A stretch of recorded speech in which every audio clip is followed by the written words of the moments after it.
In today's video, I'm going to teach you how to add long service leave in Xero.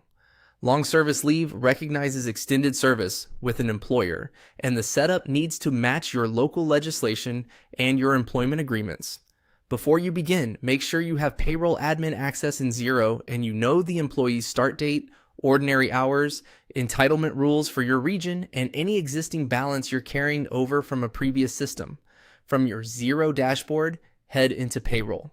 This takes you to the payroll area where you manage employees, pay runs, and leave.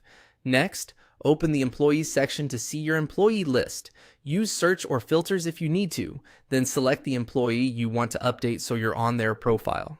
Inside the employee profile, go to the leave tab. This is where all leave types and balances for that employee are managed. Look for the option to assign a new leave type and choose Assign Leave Type. A panel will open for you to define the leave settings you're about to add.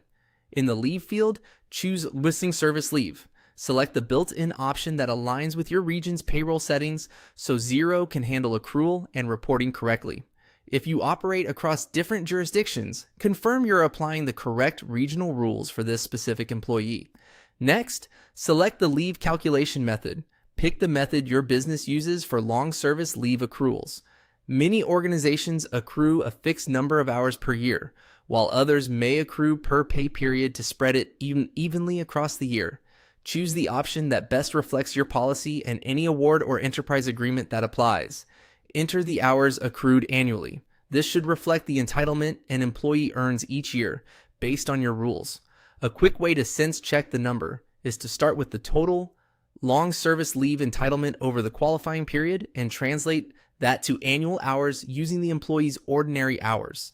If the entitlement starts after a certain service milestone, ensure your annual figure aligns with your policy and only starts accruing when appropriate. Now enter the opening balance.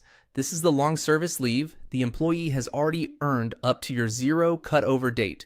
Use a reliable source such as your prior payroll system, send an audit report or a calculation from your HR records. Make sure the as at date for this balance matches your migration or go live date, so future accruals are accurate. Finally, choose save. You should now see long service leave listed for the employee with the calculation method, annual accrual, and opening balance you entered. Review the details, and if needed, run a quick payslip preview to confirm the accrual behaves as expected. That's all there is to it.